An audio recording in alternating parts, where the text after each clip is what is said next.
57 मुस्लिम देशों में मची खलबली क्योंकि नेपाल बनने जा रहा है दुनिया का पहला हिंदू राष्ट्र। पूरा होने वाला है योगी आदित्यनाथ का पुराना सपना। भारत को भी हिंदू राष्ट्र बनाने की मांग तेजी से उठ रही है, लेकिन इससे पहले नेपाल को हिंदू राष्ट्र बनाने की तैयारी बहुत तेजी से चल रही है। कुछ दिन पहले नेपाल के प्रधानमंत्री भारत आए थे। भारत आने के बाद सबसे पहले काशी विश्वनाथ मंदिर में दर्शन किए थे। तभी कहा गया था कि शेर बहादुर देवा नेपाल को हिंदू राष्ट्र बनाने के लिए भारत में राय लेने आए हैं। नेपाल में 80% से अधिक आबादी हिंदुओं की है। 2007 तक नेपाल दुनिया का पहला हिंदू देश हुआ करता था, लेकिन 2007 से पहले बहुत तेजी से माओवादी आंदोलन बढ़ी और नेपाल को भी हिंदू राष्ट्र नहीं रहने दिया गया। राजनीतिक फायदे के लिए संविधान में बदलाव करके नेपाल को 2008 में धर्मनिरपेक्ष राष्ट्र बना दिया गया।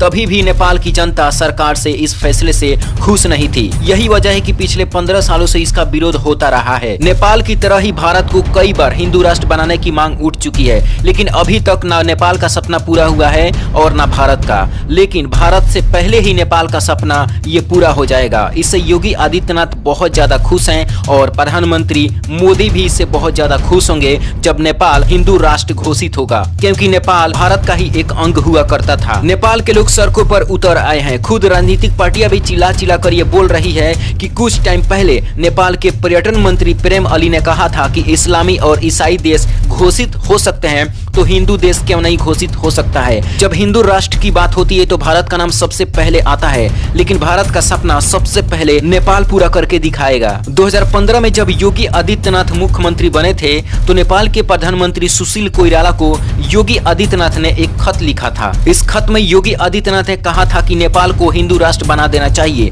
योगी आदित्यनाथ हमेशा हिंदू राष्ट्र बनाने के पक्ष में रहते हैं। मुख्यमंत्री बनने के बाद योगी तो कभी खुलकर नहीं बोले, लेकिन वो हमेशा हिंदू राष्ट्र बनाने की सपना देखते रहते हैं। ऐसा दावा किया जा रहा है कि योगी आदित्यनाथ का सपना एक ही है कि भारत हिंदू राष्ट्र जल्द ही जल्द घोषित हो जाए। इस वक्त नेपाल में आम चुनाव हो रहे हैं। कुछ समय पहले ये दावा किया जा रहा था कि नेपाल के पूर्व प्रधानमंत्री केपी शर्मा की पार्टी नेपाल को हिंदू राष्ट्र बनाने की वादे चुनाव में शामिल कर सकती है, लेकिन ऐसा बिल्कुल नहीं हुआ। लेकिन नेपाल की अब आरपीपी पार्टी खुला ऐलान कर दिया है कि हम नेपाल को हिंदू राष्ट्र बनाकर ही छोड़ेंगे। जिस तरह भारत में बीजेपी हिंदू की राजनीति करती है, ठीक उसी तरह नेपाल की आरपीपी पार्टी भी हिंदू राष्ट्र के सहारे चलती है। नेपाल के प्रधानमंत्री शेर बहादुर और प्रधानमंत्री मोदी का गहरी दोस्ती मानी जाती है। प्रधानमंत्री मोदी और शेर बहादुर भारत और नेपाल को जोड़कर चलाना चाहते हैं। अगर इसी बीच नेपाल अगर हिंदू राष्ट्र घोषित होता है तो इस पर यह दावा किया जा रहा है कि प्रधानमंत्री मोदी भी खुलकर नेपाल का समर्थन करेंगे। ये तो पूरी दुनिया जानती है और आपको भी जानना चाहिए कि 50 से अधिक आपको इस्लामिक देश मिल जाएंगे,